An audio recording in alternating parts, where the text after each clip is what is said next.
So we talk about weapons a lot on this channel, and I have to admit, I do need to mix things up, because eventually I'll run out of mods that are lore friendly for weapons. So today we will be talking about the things that defend you from those weapons. And with the weapon videos, we started off with the small ones, the small boys, the pistols, the SMGs. Today, we're going to start off with the big boys, the expensive boys, the heavy boys, power armor. Now for this video, I would like to point out that I am going to be comparing the modded suits to the T51 power armor, because the T51 was the most advanced suit of power armor prior to the Great War and should be the base level for how we compare these. I know some people are saying, oh, X01 was there, but that was a prototype. The T51 was the one that was used at the Battle of Anchorage up until the Great War. So with that, let us get started. Starting out, we have the power armor from Fallout Tactics, aka the Midwestern Power Armor Evolution mod by NewerMind43. Now some say that the Fallout Tactics game is not fully canon, and they're right, it is not considered entirely canon by Bethesda, though there are some things that are canon. In Fallout 4, the airship fleet is mentioned by the airship captain on the Pridwin. Looking at the stats for the Midwestern Power Armor, it gives you a combined total of 1700 damage resistance and 1290 energy resistance. Radiation resistance across the board for the power armor in Fallout 4 will always total out to 600, so I will not be going over that. As for the durability of the various parts, the helmet has 195 health points, the chest has 620 health points, and the limbs each have 190 health points. This puts it at quite a bit above the T51 power armor. As for how to get the power armor in Fallout 4, once you get into the game, you should get a quest that will lead you directly to it, as well as a special suit that is not lore friendly, so I will not be going over that.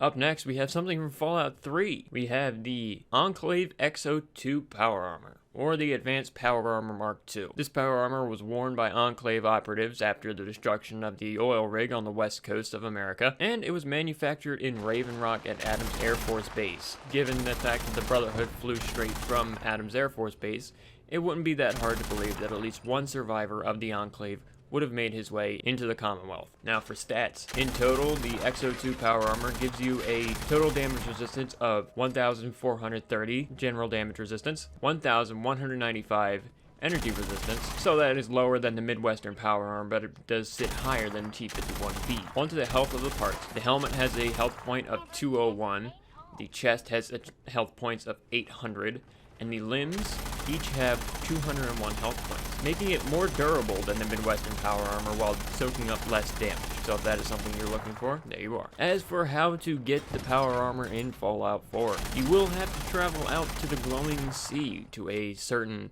red rocket station where you will find this armor sitting in the center of the garage.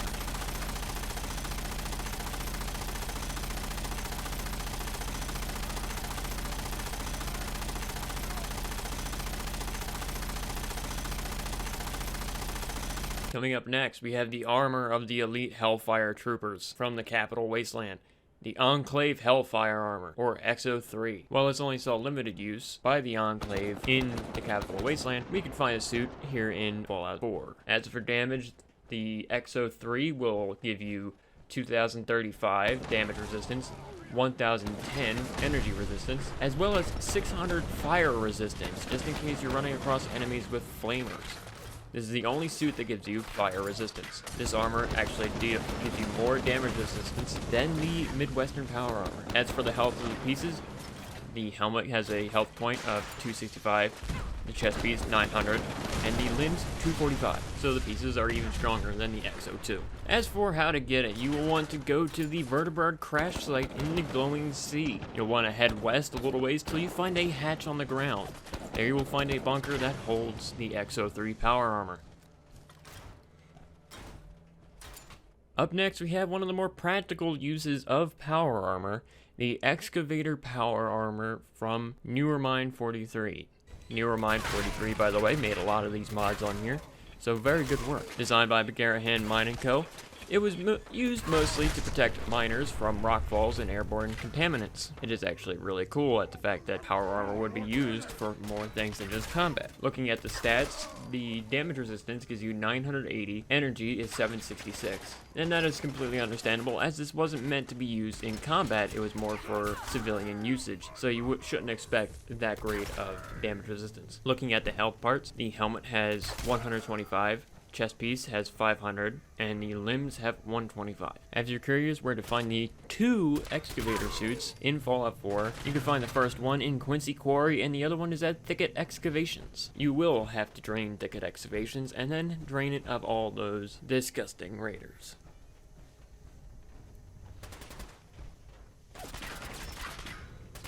Up next, we have another suit from Fallout 76. We have the Ultrasight Power Armor by Neuromine 43. The Ultrasight Power Armor was a souped-up suit of T-51B power armor, designed by the California chapter and sent over to the Appalachia chapter of the Brotherhood. It was used to fight the Scorched Beasts. However, it didn't help the Appalachia Brotherhood. Looking at the stats, you get a total of 2,560 damage resistance, 1,174 energy resistance. I should note that in order to modify and subsequently construct parts for this Ultrasight power armor, you will need to find Ultrasight, which you can find crystals of it scattered around the glowing sea. Just keep your eyes out for the glowing yellow crystals. Looking at the health points, you got 215 on the helmet, 860 on the chest piece, and 215 on each limb. There are 2 ways to get the armor in Fallout 4.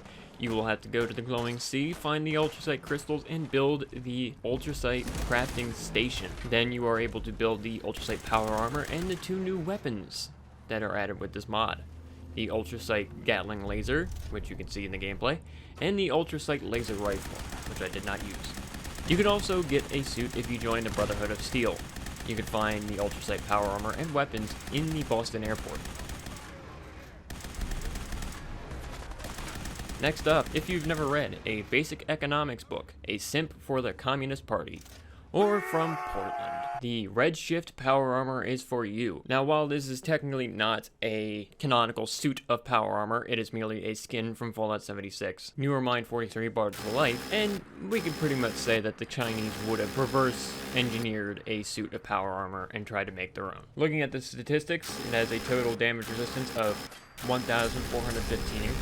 1,175 energy resistance. The health points give the helmet 170 hit points, the chest 680 hit points, and the limbs 165 hit points. Not the greatest, it also plays music and voice lines when you're fighting enemies, just in case you want to roleplay as a dirty communist. You can find 2 pieces of this armor in the world. Both are found underwater. One is directly below the Yangtze submarine. The other suit is northeast of the submarine past a big water pipe. Enjoy, you filthy communists. Do you comprehend, commie animal?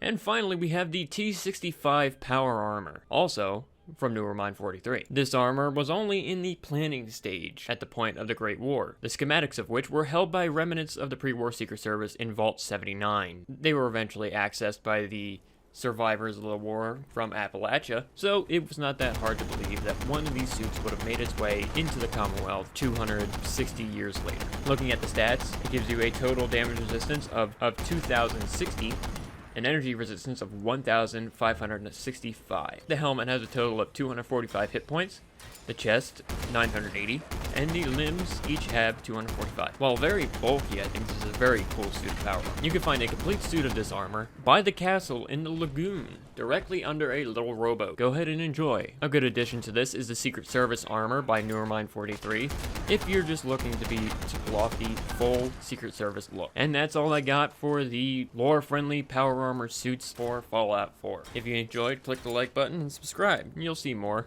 I'm trying my best to keep videos regular, but I can't always do it with work. I hope you enjoy. I'll see you guys in the next video.